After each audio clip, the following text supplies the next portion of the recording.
All right.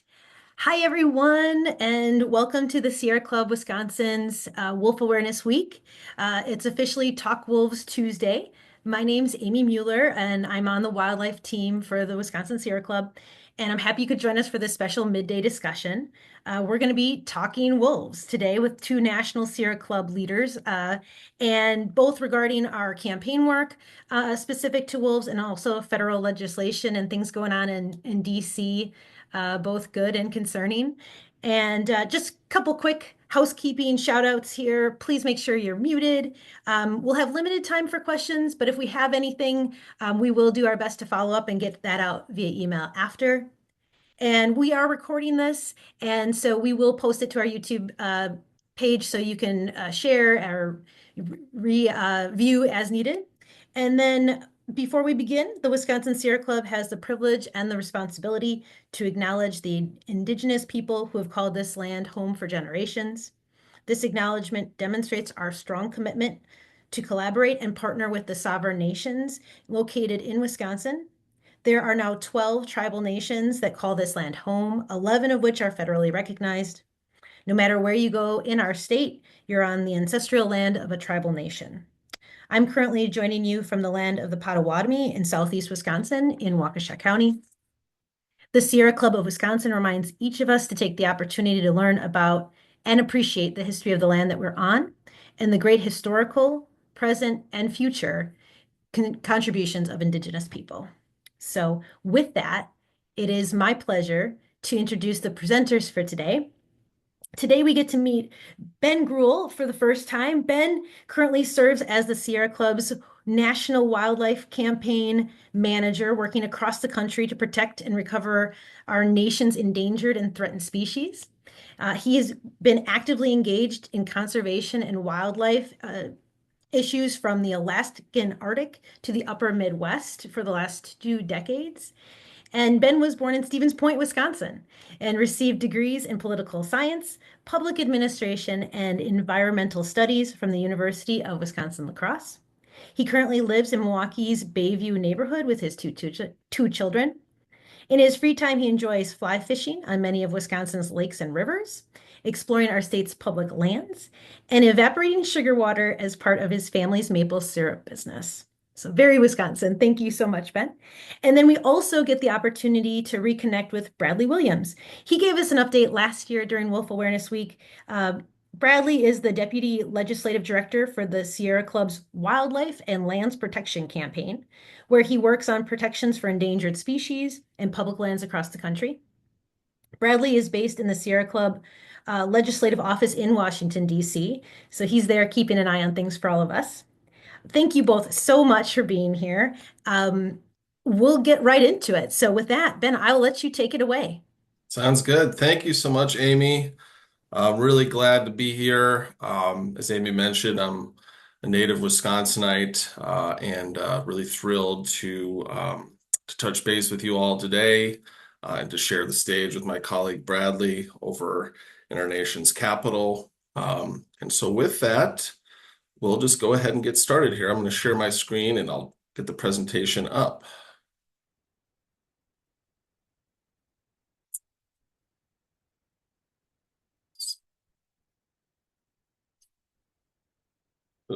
Presenter B. Can everybody see the presentation? Good? Yep, looks good. Wonderful. So I'm just going to start off with a little bit of the focus on, well, first off, again, my name is Ben Greuel. I'm the National Wildlife Campaign Manager for the Sierra Club. Like as Amy mentioned, I've been working in the intersection of wildlife policy and lands conservation for the last 2 decades. Grew up in Point. If I would have known what I was doing when I was 17 years old and using my brain, I would have went to UWSP because that's the school that has all of the majors that really kind of align with the work I do. But I went to La Crosse and got a great education there. And then in 2018, I ended up coming back to the state and started working here again with the club. This is actually my second tenure with the Sierra Club. I was in the Pacific Northwest as a public land organizer about 2 decades ago, and then I was on the Washington State Executive Committee for about a year and a half. And so really, really thrilled to be back with the club and really, really happy to be working on wolf issues nationally and here in the Midwest. So just a quick overview for folks. Gray wolves in the Western Great Lakes. The most recent population estimates for gray wolves in the Western Great Lakes in those three states of Wisconsin, Michigan, and Minnesota is roughly 4,000. That's from both the Fish and Wildlife Service as well as the state managing agencies. They all currently enjoy protections under the Endangered Species Act. Obviously, that's changed a couple times, but currently wolves in the Great Lakes have those protections. However, there are definitely efforts to undo those protections. Bradley will touch on this a little bit more in depth down the line, but there's currently a Ninth District Court of Appeals filing around delisting wolves in the lower 48 that the Sierra Club is very, very engaged in. There's multiple delisting petitions. Some of you may have seen the news. I think it was about mid-September, related to a couple petitions and associated litigation related to those petitions that's specific to the Great Lakes population of wolves. And then there's a few examples of federal legislation. And again, I'll let Bradley kind of get in depth on those. One of them being Representative Bobert's Trust the Science Act. And wolves here in Wisconsin, that's a little bit of my favorite things in Wisconsin on the right side. Everything, of course, from deep fried cheese curds to rustic roads, which is like one of those nerdy things that I like to do when I'm driving around the state. Probably a lot of you as well, including our gray wolves. Similar to the Great Lakes population, wolves in Wisconsin, currently have those protections under the ESA. And as of 2023, the last status report that I'm sure some of you have seen, and certainly Amy, the DNR estimates that the wolf population in Wisconsin is around 1,000. I think they give that range like 800 to 1,200 under 95% certainty.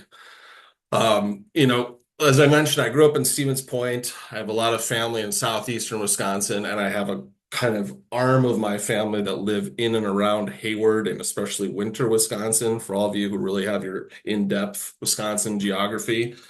And if you go to Winter, Wisconsin, you'd think the population of wolves is like 20,000. And that's certainly what my relatives up in that part of the world think. But that best available science has the wolf population in that 1,000 number right now in Wisconsin. The wolf management plan, as I think all of you know, was finalized. Was that a couple of years ago, I believe, and it did not include a population target, which was a huge victory, thanks to our Wisconsin chapter, activists across the state, and I'm sure the country, was a big win, and one of those things that we can certainly celebrate and continue to carry forward here. Similar to the Great Lakes population, threats abound. Efforts to delist wolves in the lower 48, there's a number of them. Federal legislation, even our own Senator Baldwin, who's generally pretty good on environmental issues, sponsored the Northern Great Lakes Wolf Recovery Act, which would downgrade wolves in Wisconsin to threatened. There's state legislation. Our wonderful Governor Evers vetoed SB 139, which is a wolf population target bill. That also happened just, 2.5 months ago in mid-September. When I said oching, I actually meant poaching. But I mentioned I have this is very anecdotal, I know, so apologies. But I spent a lot of time in Winter in Eagle River, where also I have a lot of family, Conover specifically. And it's one of those things where it doesn't often get reported, but if you have family in that part of the world, you know that there's plenty of wolf poaching still going on in the northern part of the state, especially. Certainly still an issue, definitely makes the news every once in a while. Something that as we continue to do our work in Wisconsin and support wolf recovery, need to keep an eye on, potentially tighten a bit.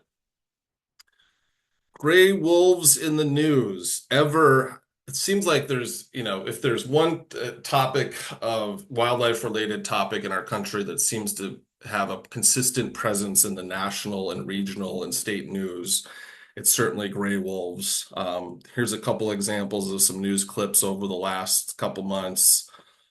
Sad, in mid-September, the sad issue with the red wolves in North Carolina, this ongoing issue in Colorado related to the reintroduction of wolves there, and in particular a pack that had to be relocated. Some of that, and then that great Paul Smith article here a few months ago related to a number of the wolf legal action taking place. And then this issue that I think Bradley will touch on maybe in a little bit more depth related to snowmobiles and wildlife in Wyoming that has been all over the news lately. And with that, I'll turn it over to my colleague. Thanks, Ben. I appreciate it. And I guess it should bear worth mentioning as well that I also have Wisconsin ties. I was born in Mequon, Wisconsin, so there's lots of Wisconsin representation on the federal wildlife team here. So consider yourselves very lucky there. But great transition point, Ben. I think, this has been, since I have been working in this role in Congress for the last 3 years now, this has been the biggest year for wolf issues in Congress. I think really tied to that event that Ben mentioned in Wyoming. For those of you that did not hear about it, it was a really egregious case of wolf mistreatment where a individual ran over a wolf with a snowmobile. He did not kill the wolf, but it was severely injured. He brought it into a bar with its mouth taped shut, and him and his friends, did really terrible things to the wolf before eventually killing that wolf. And so that brought a lot of national attention around how we treat wolves, what place do wolves play in our lives and in our ecosystem, and how should we be not only protecting them, but treating them humanely as well. And so some of the bills I want to talk about here moving in this Congress, the first of being the SAW Act. And that is a bill that was recently introduced by, of all people, Representative Nancy Mace of South Carolina. It's actually sponsored by a coalition of Southern members because there's really not an appetite among Western members to do anything about this practice. And what this bill does, it's the Snowmobiles Aren't Weapons Act. That's the acronym. And it would ban the use of snowmobiles for the taking of wolves on federal lands, which, as it currently stands, that is a practice that is allowed under the ESA. They're allowed to use these snowmobiles to take wolves. And so we want to put a stop to that. And this is a bill that was just introduced, and some of these little bills that reduce conflict prevention are things that we really need to push right now, especially as we see wolf protections federally start to fade, especially as we saw a decision earlier this year from Fish and Wildlife Service to delist wolves in the Northern Continental Divide, Greater Yellowstone ecosystem as well. And so that also takes me to the next piece of legislation I want to highlight, and that was also just introduced back on September 26th by Senator Booker and Representative Grijalva, and it's called the Trinity Act, the full name being the Tribal Heritage and American Bison, Grizzly Bear, and Wolf Restoration and Coexistence Act. Now, I know that's a mouthful, but what this bill does is it would give permanent federal protections for bison, grizzlies, and wolves. It would also increase funding and the amount of tribal co-management that would happen with wolf populations throughout the lower 48. So this is a really important piece of legislation that has been tribally led. It was drafted by tribes and then is really emphasizing the need for coexistence measures as well with wolves. So this is another bill. We don't expect either of these two bills to move this Congress, the SAW Act or the Trinity Act, as they were just introduced and we're about to end the session of this Congress. But this is something that we really need to keep the pressure on to be reintroduced in the next Congress. So reaching out to your representatives and your members of Congress, asking them to sign on to these bills in this Congress is a really good show of support so that when these bills are introduced next Congress and they actually have a chance to move, it'll have that momentum built in. So those are two really good bills I wanted to start off with before we got to some bad bills. Ben mentioned both of these bills as well, the Northern Great Lakes Wolf Recovery Act. Both of these bills, I should mention, are horribly named. They don't do what the name of these bills actually say. This would not recover wolves. This would delist the Great Lakes wolf populations down to threatened, which we don't want to see. We know that their population numbers aren't where they need to be. And if we're going to trust the science, then we actually need to follow the science, not just go off these gut feelings to delist wolves.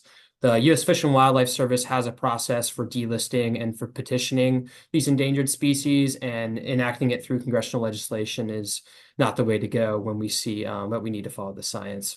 Same thing for Lauren Boebert's act, the Trust the Science Act, and that would delist all wolf populations in the lower 48 state, which, as we know, all wolves are not in the same boat. You know, Great Lakes wolves are a lot different from wolves in the Rockies, a lot different from wolves in Colorado, a lot different from the Mexican gray wolf and the red wolf. So these population segments need to be, you know, focused on separately and specifically, not lumped together with a giant delisting bill like Lauren Boebert is proposing here. You go to the next slide, Ben. And then a little bit about what's happening in the administration. I know Ben touched on some of this too, but one of the big pieces that happened with the delisting decisions earlier this year was the efforts from the Biden administration to engage on a national wolf recovery plan. And what this is developing a recovery plan for all of the different currently listed species in the lower 48. I listed some of the wolf species here on the right. You have the gray wolf, the Mexican gray wolf, the red wolf in North Carolina, which is probably in the most peril of any of the wolf populations in the U.S. And so, as a part of this, the U.S. Fish and Wildlife Service has opened a national wolf dialogue on working landscapes and wolf coexistence. I'm sure some of you have probably engaged with this process so far, but it's going to be going on through the next, 6 to 8 months or so before eventually wrapping up around mid sometime 2025 with a final plan coming out sometime around December 2025 is the current target for that. So continuing to engage with this process. This is a really first of its kind process that the administration is taking up to look at the wolf population in the country as a whole and how we're going to recover these populations. So this is a really good effort that we've seen from the Biden administration to focus on building out actual recovery plans for wolves. As some of you may know, if you work on other species and endangered species issues, one of the biggest problems we have is these recovery plans and the lack of recovery plans. You know, we might have the species listed, but we don't know how we're going to recover them because the resources haven't been allocated to set up that plan. So that's an effort that's currently being undertaken by the Biden administration. I'm sure you all have been engaged with that and will continue to be engaged with that going forward. But anything you can do to continue to put pressure on your leaders to tell the Biden administration to make this a really holistic effort and get as much input from different stakeholders and really focus the health of the wolf populations is going to be really important. But with that, that's pretty much all I have on this. Ben, do you want to take it away on some of the stuff folks can do to protect wolves in their state and throughout?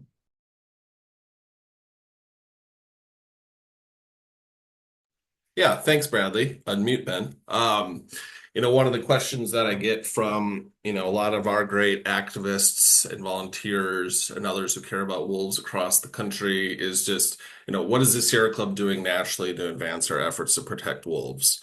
And one of, tongue in cheek, one of those, quote unquote, hiring me, but far more importantly is investing in a national wildlife campaign manager and then other critical capacities, including making sure that our chapters have the resources they need to be able to engage on wolf conservation at the state level here in the upper Midwest. Very important. Same in the Northern Rockies and the Pacific Northwest. And so, part of what Bradley and I do that may not be in our job description is just making sure that wildlife issues and specifically wolf issues are elevated and prioritized the Sierra Club, both in the terms of engagement, but also just resources. And so that's a big piece of, and the Sierra Club has done well, and I think we need to continue to do better, given how important wildlife issues and specifically wolf issues are to our membership. Using the power of the law via litigation intervention, that's, Bradley mentioned this, there's just so much going on in regards to both regional and national litigation and intervention regarding wolf recovery. Scenario planning, that's something that we're going through right now, and I'm sure at the chapter level in regards to the states they're going through too, which is, what are we going to do starting Wednesday, November 6th, depending on how things go on the 5th. Again, working to support our chapter's wonderful work, here in Wisconsin, continuing to work with Elizabeth and the executive committee and the wildlife committee to make sure that we are all working together and have the resources we need to be successful, especially when issues pop up at the state. Supporting and expanding our network of wolf advocates. One of the things I want to do is make sure that we are, even though that these issues are regionalized, that we support efforts, whether it's in the Northern Rockies or here in the Midwest, and that we have that network of wolf advocates within the Sierra Club that are supporting our work across the country.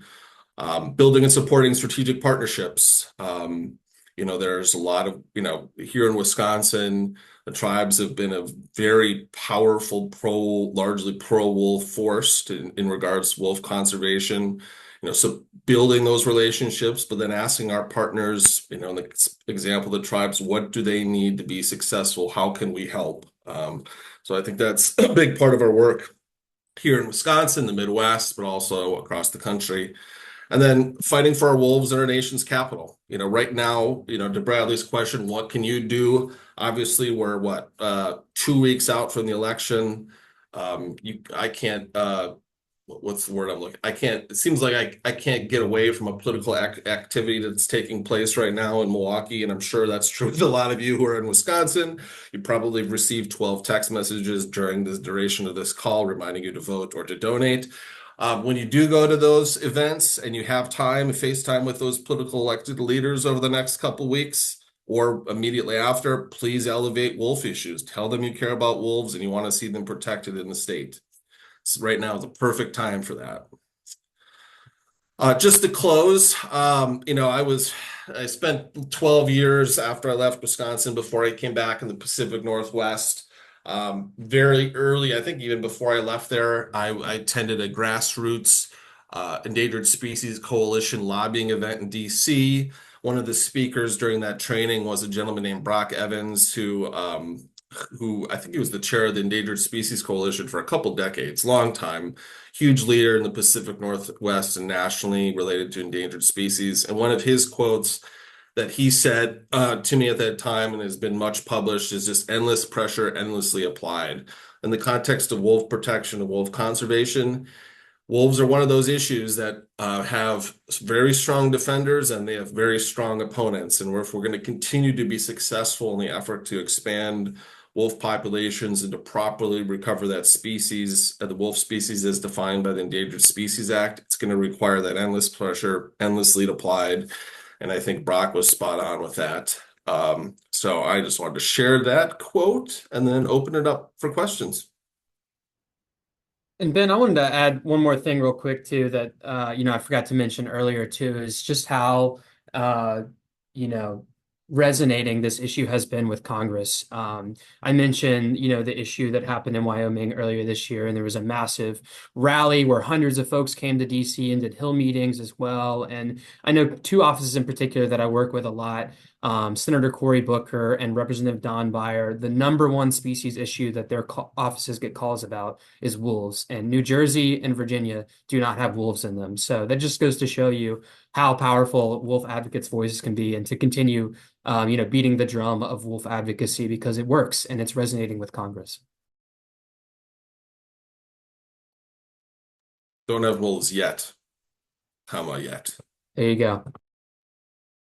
Yeah, exactly. Well, thank you both so much. This is incredibly helpful and just, I think, somewhat reassuring to hear all of the things that are going on at the national level with the Sierra Club, and then also just to kind of get a pulse on what you're hearing and seeing in DC, Bradley, is just really insightful. So thank you. I will give folks a few minutes here for Q&A. If you want to pop something in the chat, we can ask. I know we had some questions when we registered folks for this, questions around just exactly what you covered, Bradley. I think the SAW Act and the Trinity piece of legislation around permanent protections around wolves is obviously something that's such a positive thing. People are looking to push it, but then kind of wondering where does that go, right? Knowing where we are in the political cycle. So would you say good to just continue to reach out to your national representatives at this point, just to keep that as on the radar as possible? Yeah, absolutely. And like I mentioned, a specific ask you can ask your members of Congress is to co-sponsor these pieces of legislation. The SAW Act is only a House bill, so only your representatives can co-sponsor that one. But the Trinity Act, and I have the bill numbers, they're in the presentation as well. If I missed one, I can add it in. But that's a House and a Senate bill. So you can ask your senators to co-sponsor that. You can ask your representatives to co-sponsor that. And I should mention too, this, for example, the SAW Act, that is a Republican-led piece of legislation. It's led by Nancy Mace and Matt Gaetz, and two, further right members of Congress. So that goes to show you, wolf issues are not singularly Democratic issues or singularly Republican issues. They can be a bipartisan issue, and historically, it has been a bipartisan issue. So I think continuing to put that pressure on, showing that a lot of folks care about this. This is not a party line issue. This is something we all need to be focusing on. It is another great point too. But yeah, I think this is not a cut and dry, like just because Republicans are in charge of the House or Dems are in charge of the Senate, we can still get wolf protections done because it's a bipartisan issue. Okay, and I don't see any other questions coming in. So if you want to throw it in the chat, we can talk. I know you mentioned the Trust the Science, the ironically named bill. We're very familiar with that in Wisconsin. Co-sponsoring that bill with Lauren Boebert is Representative from Northwestern Wisconsin, Tom Tiffany. We definitely have our concerns and have been watching that bill. Hopefully it will not be taken up by the Senate. Have you heard anything about where that is going to go or may go in the future? Yeah, it is almost guaranteed. I never say never, but it's almost guaranteed to never get any kind of traction in the Senate. But one thing I do want to emphasize is that it did pass out of the House of Representatives. So it's really important to, as we go towards the end of this Congress and we have to pass an appropriations package, we have to pass the National Defense Authorization Act, we have to pass a farm bill. There's three big pieces of legislation that have to pass in the remainder of this Congress. And these are the type of bills that people put earmarks onto and they put things that are their local priorities onto. So it's really important that you continue to say, like, we don't want bad things to be added on to any of these must passes piece of legislation. So when you talk to your members, it's perfectly fine to mention the Trust the Science Act and say, hey, we don't want to see this on any end of year packages. We want to see wolf protections maintained. We don't want to see, any of this must pass legislation doing something to undermine established conservation law like the ESA. Well, I know the appropriations has gotten some very questionable things kind of added on coming out of committee. So we'll definitely be keeping an eye on that, I think. So thank you for that reminder. And then we do have a question in the chat around the killing contest on federal land. That's always just such a dark thing. And certainly, while it doesn't directly impact wolves, it certainly impacts wolves, but all species, right, that are coexisting on these lands. Have you heard anything more on a federal level around killing contests and perhaps the banning of those? Ben, feel free to jump in if you've heard of anything more specific. I'm not aware of a federal effort right now, but I will say, this is something that we have mentioned in conversations with Gary Frazier, who is the number two at Fish and Wildlife Service, in that we need to consider the humane aspect of wolf recovery when we're talking about this National Wolf Recovery Plan in particular. And we were talking about that in the context of the snowmobiles too, but this coexistence measures, killing contests, anything that kind of demonizes wolves and treats them as this commodity is something that I think we need to address in this National Wolf Recovery Plan too. So I think that's especially worth mentioning if you have any other conversations with the person who's doing this dialogue with Fish and Wildlife Service, continuing to talk about that. Because I think the killing contest is something we're working on the state level in a few different states about banning that practice, but I'm not aware of any current federal efforts that, at least that we're engaged with. Yeah, no, well, thank you for that. One more question came in from Linda. She is talking about a poaching. Unfortunately, like Ben mentioned, there was a unfortunate situation with a wolf on Christmas morning last Christmas. Linda, I can tell you, just having interviewed a couple of the folks up at Red Cliff, that is still under federal investigation. No charges have been filed yet. So there have been three pretty public reported incidents that I believe are under investigation in Wisconsin. So like Ben mentioned, it's still a concern, will continue to be a concern. And hopefully by engaging and the ripple effects of things like Wolf Awareness Week, we can try to build more of an understanding around, coexistence and less around this fear mongering that we see so often in these conversations. So um, thank you for everything. I really appreciate the time. I think that's really about we're at time. So I'll close out and say thank you. We have a full week of wolf awareness stuff. So this was Talk Wolf Tuesday. We've got a very exciting week going on. Tomorrow is Wolf Country Wednesday. So leading into Linda's question there, we'll be hearing from Genevieve Adamski. She's the wildlife biologist at the Red Cliff Band of Lake Superior, Chippewa. She's going to tell us a little bit about her role, the wolf packs, the tribal wolf packs that she's monitoring there, and then just her efforts for coexistence, particularly with the farming community in northern Wisconsin. So we're building those partnerships, as Ben mentioned, with our tribal neighbors, and just trying to learn and build those bridges. So that'll be tomorrow night at 7 o'clock. We hope you can join us for that. We have that on our website. You can get the link and sign up. It'll be on Zoom. So thank you, thank you, thank you. Hopefully, everyone is officially signed up on the call for your Wolf Awareness Week sticker. You got to get a little swag for joining us this week. And with that, I will say thank you so much. Have a wonderful rest of your day.